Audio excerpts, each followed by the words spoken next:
सबसे अजीब कौन, पापा मम्मी, बच्चा या पति। एक कॉलेज में हैप्पी मैरिड लाइफ के ऊपर एक वर्कशॉप हो रही थी, जिसमें कुछ शादीशुदा कपल हिस्सा ले रहे थे।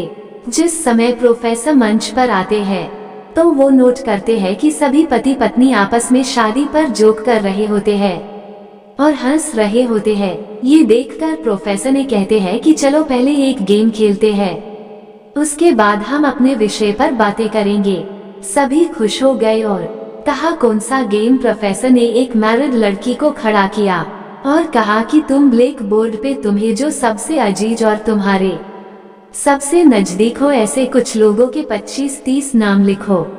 लड़की ने पहले तो अपने परिवार के लोगों के नाम लिखे, फिर अपने सगे संबंधी, दोस्तों, पड़ोसी और सहकर्मियों के नाम लिख दिए। अब प्रोफेसर ने उसमें से कोई भी कम पसंद हो वैसे 5 नाम मिटाने को कहा। लड़की ने अपने सहकर्मियों के नाम मिटा दिए, फिर प्रोफेसर ने और 5 नाम मिटाने को कहा।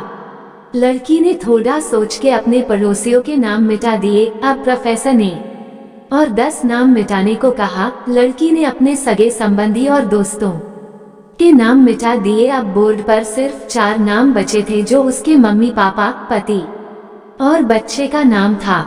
अब प्रोफेसर ने कहा इसमें से और 2 नाम मिटा दो। लड़की असमंजस में पड़ गई। बहुत सोचने के बाद बहुत दुखी होते हुए उसने अपने मम्मी पापा का नाम मिटा दिया। सभी लोग स्तब्ध और शांत थे, क्योंकि वो जानते थे कि ये गेम सिर्फ वो लड़की ही नहीं खेल रही थी, उनके दिमागों में भी यही सब चल रहा था।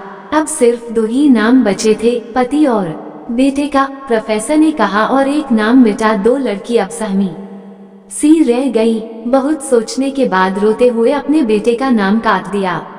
प्रोफेसर ने अब उस लड़की को कहा तुम अपनी जगह पर जाके बैठ जाओ, और सभी की तरफ गौर से देखा और पूछा क्या कोई बता सकता है कि ऐसा क्यों हुआ कि सिर्फ पति का ही नाम बोर्ड पर रह गया।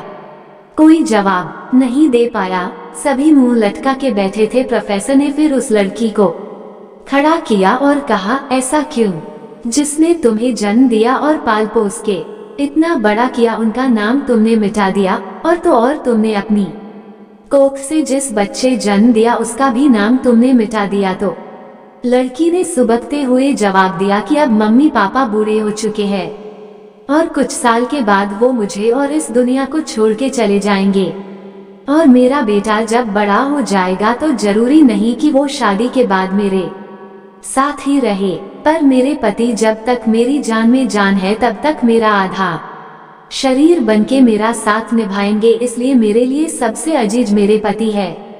प्रोफेसर और बाकी स्टूडेंट ने तालियों की गूंज से लड़की को सलामी दी।